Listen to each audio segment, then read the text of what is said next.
right, welcome in everyone to another episode of Facts Not Feelings. I am super pumped to have Andrea Amico, who is not Andrea Bocelli, the opera singer, as we found out earlier today, founder of Privacy for Cars. And for anyone that hasn't followed any of the posts or anything I've been posting earlier, this is a message that I am really excited to put out there, and that is really needed.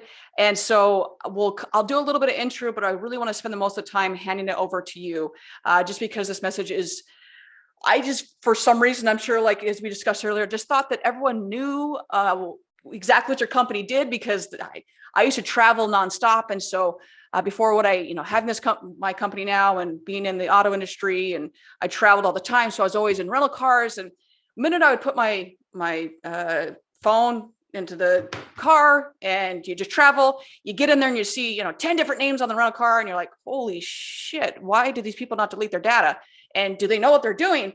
And we'll get into why that's so important. And your company comes along and says, hey everyone, do you know why this is such a big issue?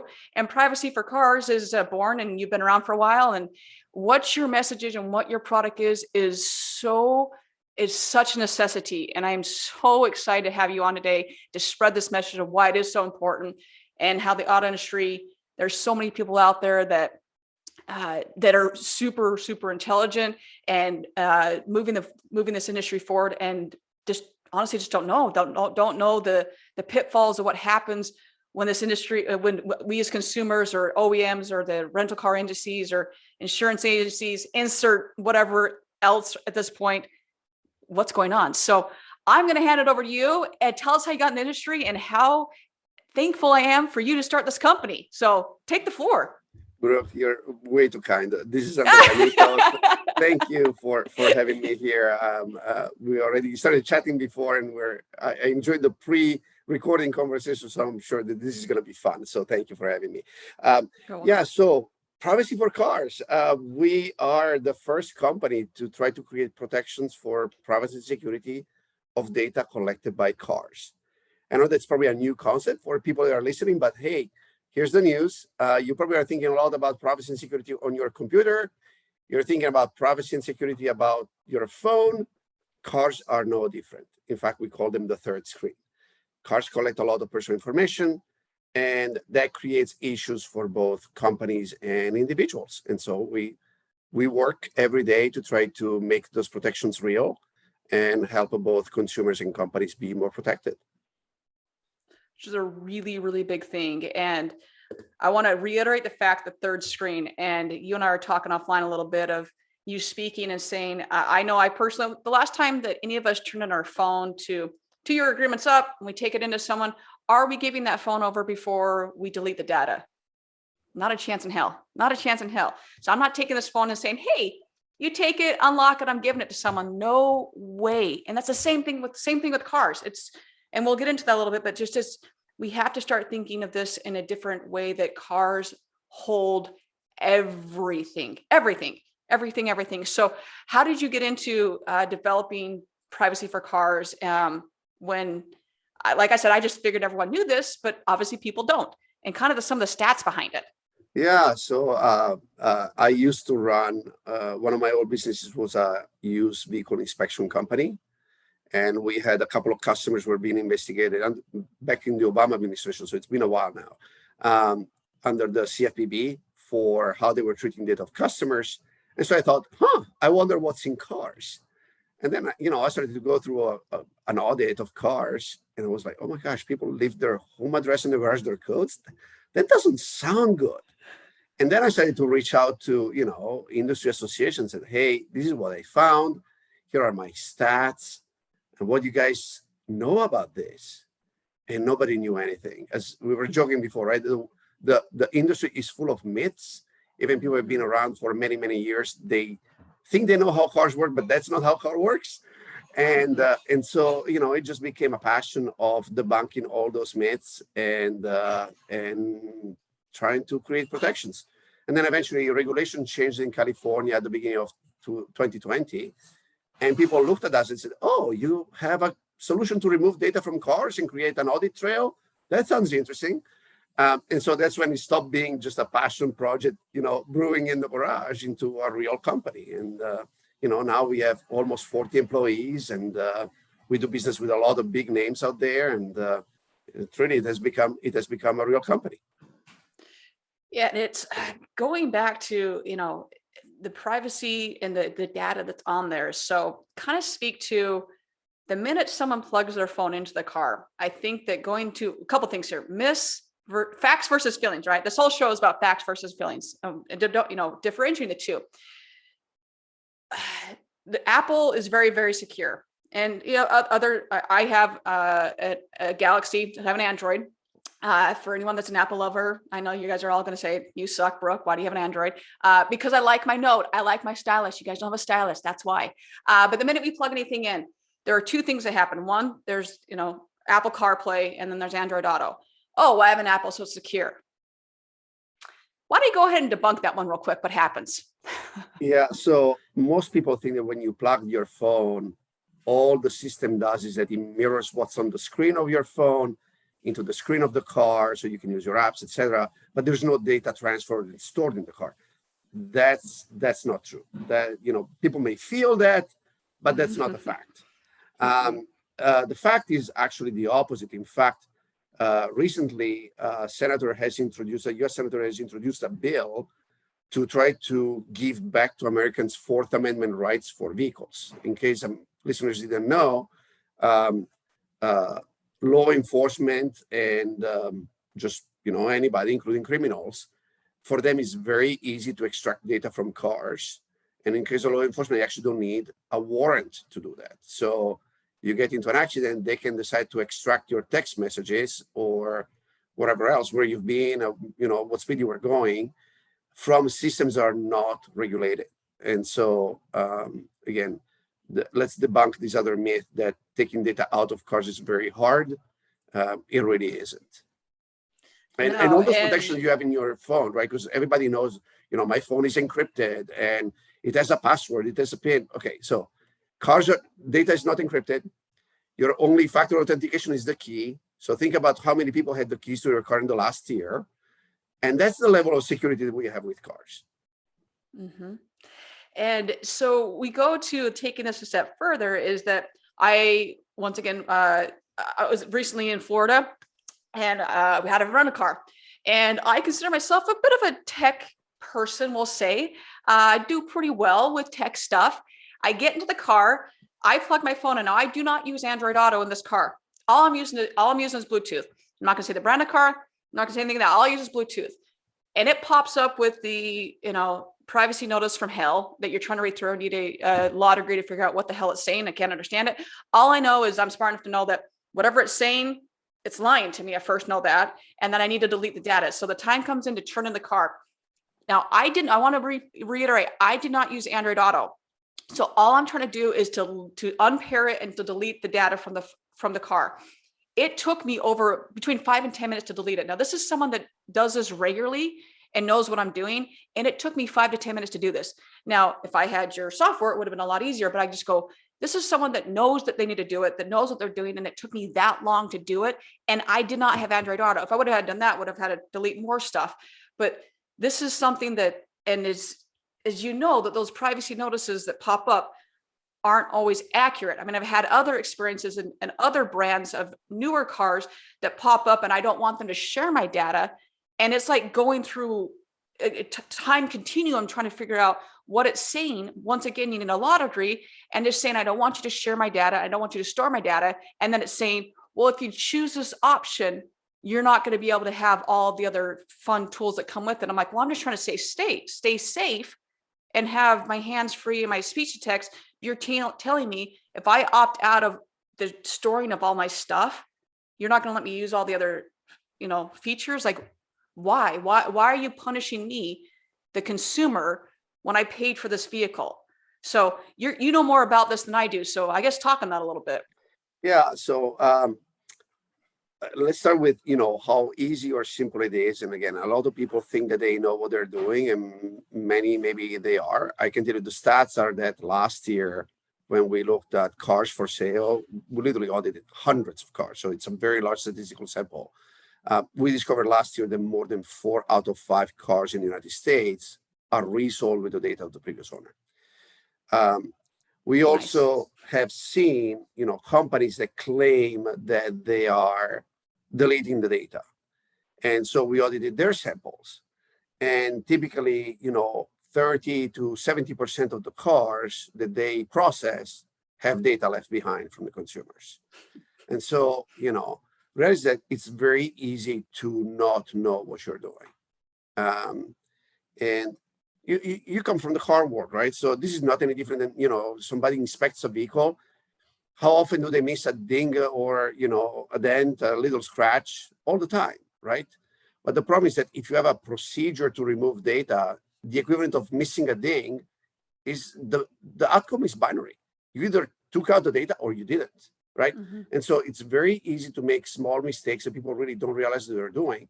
Everybody wants to do a good job. They just may not know what the exact procedure is. And so data gets left behind. And then the other issue companies have is that one thing is to taking it out, but can you prove it, right? And so that's the other part where we try to help companies is to create compliance records so that they know what is happening, which vehicles have been processed, how they've been done, do they have reasonable security in place or not? So that's part of the issue we're trying to solve here, Brooke. Yeah, so I think the other, we'll say feeling versus fact on, I hear this so often, and it is not just with cars, it's just in general. Well, you know what, Brooke, my life is boring. If Alexa and Google and Siri, if they want to listen to me, that's great. All they're going to hear is I'm making chicken parmesan for dinner tonight. I'm going to go. Yeah, come on over. We're having it. We're having it. Come on over with a little wine, a little Tito's for dinner. We're good. We're good to go. Well, you're from Italy, so we definitely have to have wine. We'll have wine. I'll bring a bottle if you make the chicken parm. So there you go. Done. You'll have to. I will definitely have you bring it because you're definitely gonna have a way better taste in wine than I'm going to. So. The problem with this is that this is yet another one of those myths and feelings of that we got to debunk this. The amount of data, once again, you plug in this into not only this information goes into your car. New cars now, I know I just recently bought a brand new vehicle. By the way, love paying that price tag on that one. That was a lot of fun. That's another story for another day. But it's asking me right up front, and I'd never been asked this before because they're newer vehicles. Hey, what's your emergency contact? I was like, oh, that's actually a great question. Great question. Now my phone asks me that as well. So keep in mind, if your phone is asking what's your emergency contact, what happens when you plug that in? So what's this myth that, I'm a boring person. It's okay if my contact and all my information is taken. It's not a big deal. I don't know. I think that people say that, but they, I don't think they really mean it, right? I was telling you before, when I speak at conferences, very often what I do is just say, hey, please take out your phone, unlock it, and I'll give it to somebody you don't know. And nobody wants to do that.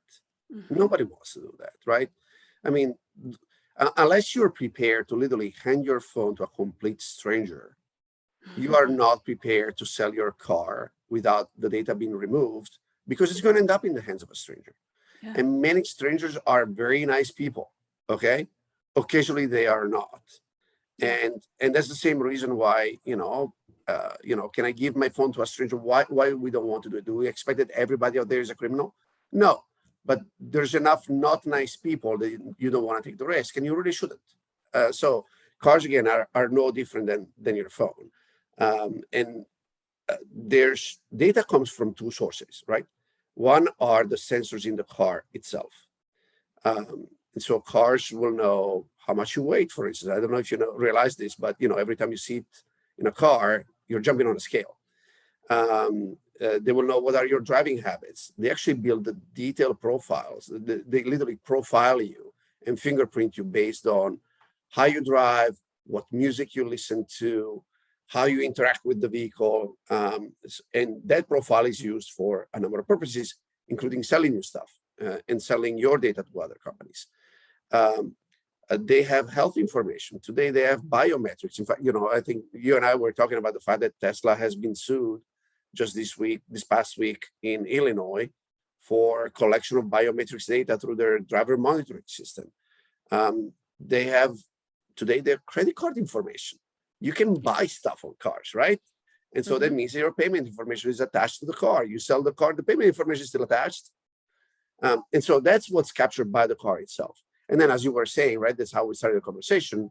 You plug your phone, and a lot of data migrates from your phone into the system. In fact, you end up with a mini clone of your phone inside the electronic guts of the car, which is yet another thing that people shouldn't want to leave behind, right? I was watching a video on your website, and I think it's your daughter that gets in and is just like, "Hey, let's see what my dad texts. My mom and dad are texting." And your child, I think it was your 8-year-old daughter. I don't know when the video was taken, but your daughter literally goes in and was like, "Oh, great, boom, boom," and your daughter is able to pull up all the text messages between you and your wife. Now that is a child that is able to do this. So once again, now if we take that and move that over to a complete stranger, that's not just text messages. Keep in mind that if I put my garage code into there, someone now has that. They have all my GPS history on that. They have my home address in that. If we're using, once again, I live in Chicago, so I love heating my car or keeping the seats in the dead of winter when it's -20 outside. That's fantastic. If I don't delete any of that data, now someone else, I sell that car.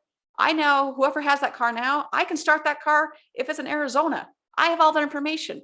Actually they have my information, but you're able to have all that information now. Forget the fact of, don't forget it, but they have all of my phone's information and all the pertinent personal information about it, all my profile information. When I get in the car, it says, all right, is Brooke getting in or is Chris getting in? So it's got both my information and then whatever other profiles in there. Plus, I can start the car from ever. I know exactly what the car is if I want to do whatever. So you can, not that you're going to be malicious, but no, I guess I could be malicious. But once again, you don't know what the stranger is going to be like. So when it comes down to it, I guess where is the responsibility? Is it the consumer? Is it the rental car? Is it the insurance agent? Is it the OEM? Whose responsibility is this? Yeah. So as you can imagine, the first the attempt of the industry was to say, well, consumers are responsible for it, right? And actually, the way it's written in the privacy policy says that the owner is responsible for it, which is interesting because very often the owner is not a consumer, right? Yeah, no. If I trade in my car, the owner is a dealership. If I return a lease, the owner is the auto finance company. If I get in a total loss accident and I get a claim paid, the owner is the insurance company. So the way I read it is that OEMs are putting in their privacy policy that all those companies are actually responsible for removing the data, and that any ill that comes from it, they're making the party responsible, which is kind of interesting. Now, that's of course what they wrote in the privacy policy. We need to see what would happen in a court of law, right? But the responsibility has been put on the owner. The reality is that, again, based on the stats that I was mentioning before, it's pretty obvious that most people don't know that they're supposed to remove the data. If they do, they typically don't know how to do it. Or they may rely on the dealership to do it, but the dealership sometimes doesn't know how to do it either, right? So reality is that I think it's a fair thing to say that probably there should be some safety nets in the system. And just leaving it to consumers and have the expectation that they would read the privacy policies in terms of services. By the way, did you know for cars, you need to read the typically 6 documents? That's different than most products. Yeah, because typically you have 6? Yeah, you have the privacy policy in terms of service, so that's 2 documents for the company, for the OEM. Then there's a separate privacy policy in terms of services if you are an owner of the vehicle. It's a whole new series of legal terms. So the moment in which you buy the car, there's 2 extra documents you need to read. Now, if you activate the telematics services, each of them comes with their own privacy policies in terms of services. So, most cars, you need to read 6 legal documents. We analyzed, a number of these documents, and in average, it takes a college degree to be able to understand what they're saying, which is not, the average level of education in the United States. And they're very long. They're longer, in average, they're longer than the privacy policies of Facebook or Google, right? People complaining about Facebook and Google. Read the privacy policy of your car, and you're going to have a ball. And by the way, I think that people should be reading the privacy policy of their car, because they will discover things that probably they've never thought about. Well, then that brings us to, and we were talking about this a little earlier, that if something is free, you just, if you don't know, you're the product. I mean, plain and simple. Facebook's free. Google, there's certain things in Google, if you're not paying for it, you are the product. I mean, that's just kind of a well-known fact that you're the product. The difference is your car isn't free. You paid a ton of money for that car. It's the second biggest purchase you're ever going to make. The problem with that now is you're still the product. So we got a problem here. Yes, we do have an issue. And I think that, recent legislative changes are indicating that regulators are taking an eye to this specific issue of vehicle data, and in general, about privacy and security of data. And they're starting to push back on companies and say, you need to put safeguards in place. For vehicles specifically, at the end of last year, the Federal Trade Commission passed an extension to their safeguard rule that is a part of Graham-Leach parity. So every dealership is subject to it. Every auto finance company is subject to it. And they're spelling out 15 steps that all these companies or all these regulated entities need to take, including they need to be able to safeguard the personal information of consumers when it's in their hands. This includes the data stored in cars. And they have an obligation to dispose of any data that they do not have a reasonable business reason to retain. And I often ask dealership, how are you going to explain that leaving the home address and the garage door codes was reasonable when you sold the car? And reality, you just can't, right? Mm-mm. No, there's absolutely no reason. I mean, really, any of the information. How are you leaving? I mean, when I get into a rental car and I can see that there's 10 different people's information in there, how is any of that reasonable? There should actually be no reason why I should be able to pull up anybody's information in there. There's no reason for that. And I don't, whether you work at a dealership and you have demos and you're then cycling out of those vehicles, then passing them on to the consumer, they should never have the manager's information. Because I know as a manager, I wouldn't want the consumer having my home address. Heaven forbid that deal went south, and now you've got a very angry consumer who's like, oh, so now I have all of this manager's information. Oh, that's great. I mean, you just don't want any of that information changing hands. It's not a good situation at the end of the day. I know that we all want to, as the bigger, hey, whatever information we have, we're going to be able to, market it and whatever, and make a quick buck off of someone. The problem is they're making a quick buck off of us. And we need to open our eyes a little bit to, this is the information that's out there. And it's not, oh, they're just seeing the last person I called. No, this is very, very personal information. I mean, down to, like I said, Tesla just got sued over biometrics. I mean, this is very, very in-depth, not what song you listen to, not, oh, she listens to ESPN in the morning. This is very, very in-depth personal information that they're taking advantage of, because we're closing our eyes to it, or we're ignorant to it. So I'm really hoping this message gets out and people can just delete your information. Please delete your information. And just don't think because, oh, my thing's secure.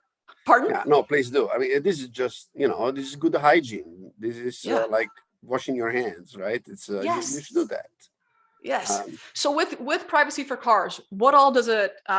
What does your tool do to streamline this process for the consumer? Yeah, we make it real simple for people to delete data.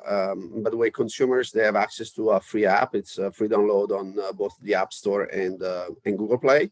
So next time you rent a car, you're ready to sell your car, do yourself a favor, download the application. You enter what vehicle you're driving, either the specific VIN, the vehicle identification number, or just select what car you're driving. And we're going to walk you through what systems collect data and the correct procedure to remove this data that is agreed upon by the manufacturer and is, in our determination, the fastest and best way to remove the data. If you know what you're doing, it takes about a minute a car, so it really doesn't take much time. And the difference between, that's a minute that may make the difference between leaving your data behind or not. So hopefully people will want to do that and safeguard themselves. That's fantastic. And as always, I will make sure to have the link to not only your site, but to the on your site, it actually has like the Google Play and the Apple Play.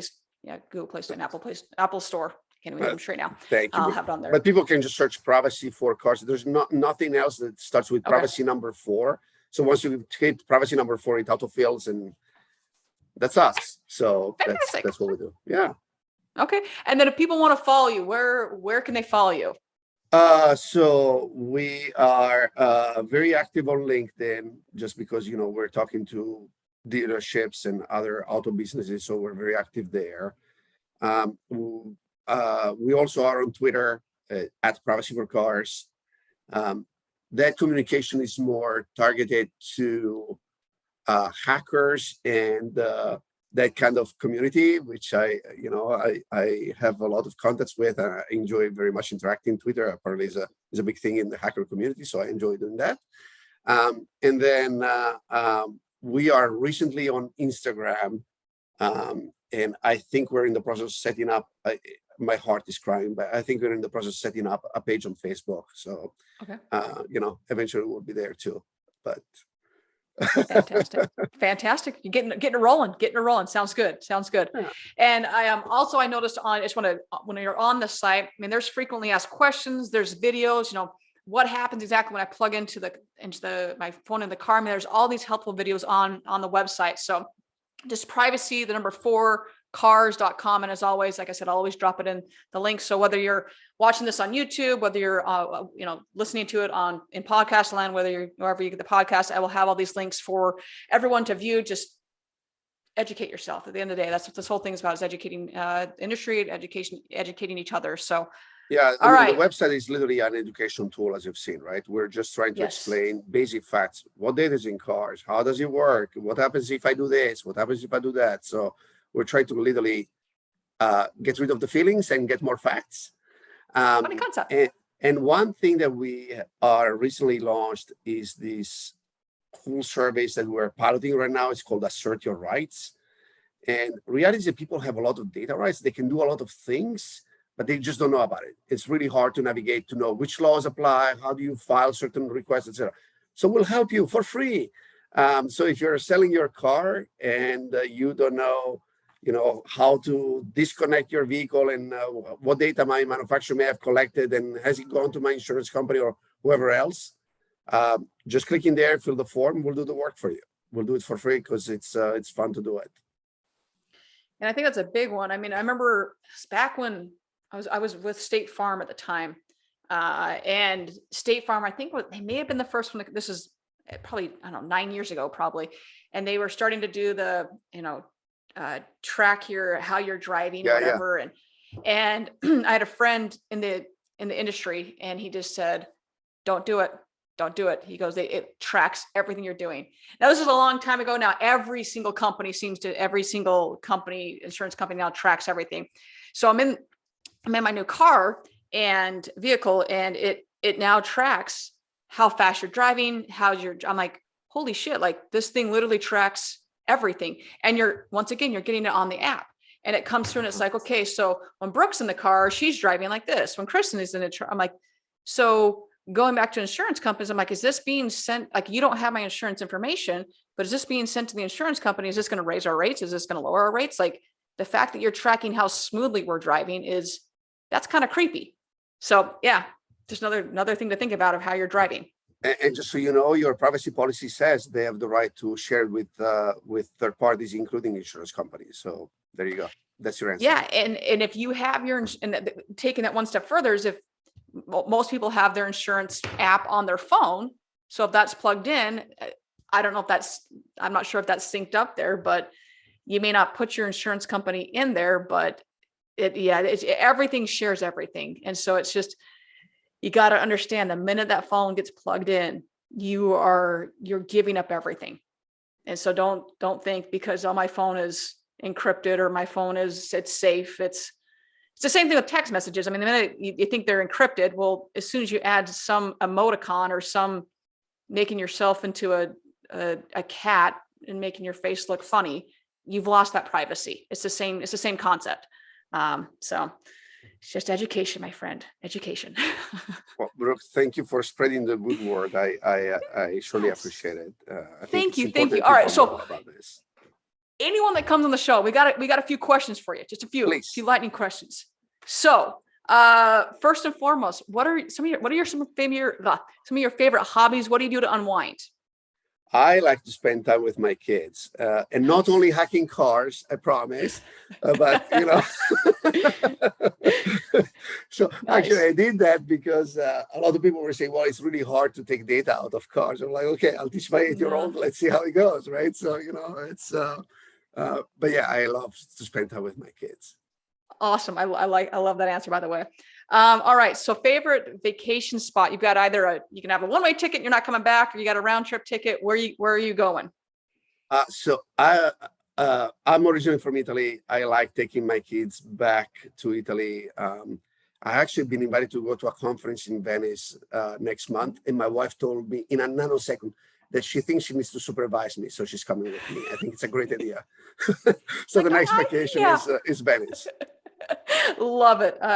That is on my top 2 places. I've yet to get to Italy, and I need to get over there. So yes, I will be calling you for where to go, what wines to be drinking, what places to go. So please do. 100%.